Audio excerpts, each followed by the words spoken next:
Welcome to ఎవెంటీవీ news. నేను Priyanka. Details చూస్తే భారత చరిత్రలో ప్రధాని ఇందిరాగాంధీ హయాంలో విధించిన ఎమర్జెన్సీ పరిస్థితులు చీకటి దశగా మిగిలిపోతాయని ఎమ్మెల్సీ అంజిరెడ్డి, ఎమ్మెల్యే పాయల్ శంకర్ అన్నారు. సంసిద్ధాన హత్యా దివాస్ సందర్భంగా జిల్లా కేంద్రంలోని పార్టీ కార్యాలయంలో కార్యకర్తల సమావేశం నిర్వహించారు. అప్పటి ఎమర్జెన్సీ విధానాలు, ప్రజాస్వామ్య హక్కుల నాశనం, ప్రభుత్వ నియంత్రణలపై చర్చించారు. ప్రస్తుత నాయకులు ఇందిరాగాంధీ ఎమర్జెన్సీ నిర్ణయంతో దేశ ప్రజాస్వామ్య ఆత్మను గొంతు నిలిపించారని విమర్శించారు.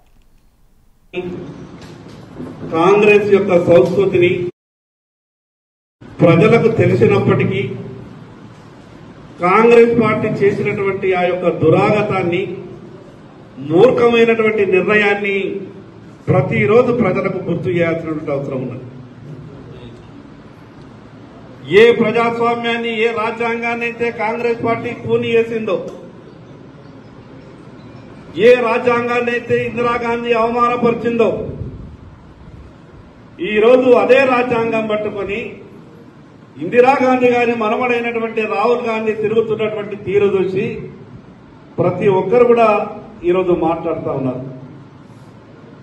రాజ్యాంగాన్ని అవమానపరిచినటువంటి కాంగ్రెస్ పార్టీ ఈరోజు ప్రజలలో ఎక్కడా కూడా ఏ అవకాశం వస్తలేదు కాబట్టి, ఏ రాష్ట్రంలో ఎన్నికలు జరిగినా కూడా అక్కడ ఘోర పరాజయం చవిచూస్తున్నది కాబట్టి ఏదో ఒక రకమైనటువంటి గందరగోళాన్ని సృష్టించి అధికారంలోకి రావాలని కలలుగట్టున్నటువంటి కాంగ్రెస్ పార్టీ ఈరోజు రాజ్యాంగం అనే పుస్తకాన్ని పట్టుకొని రాహుల్ గాంధీ తిరుగుతున్నారు. మనం చూడలేదు, వేదిక మీద ఉన్నటువంటి కొందరు పెద్దలు చూసిండ్రు.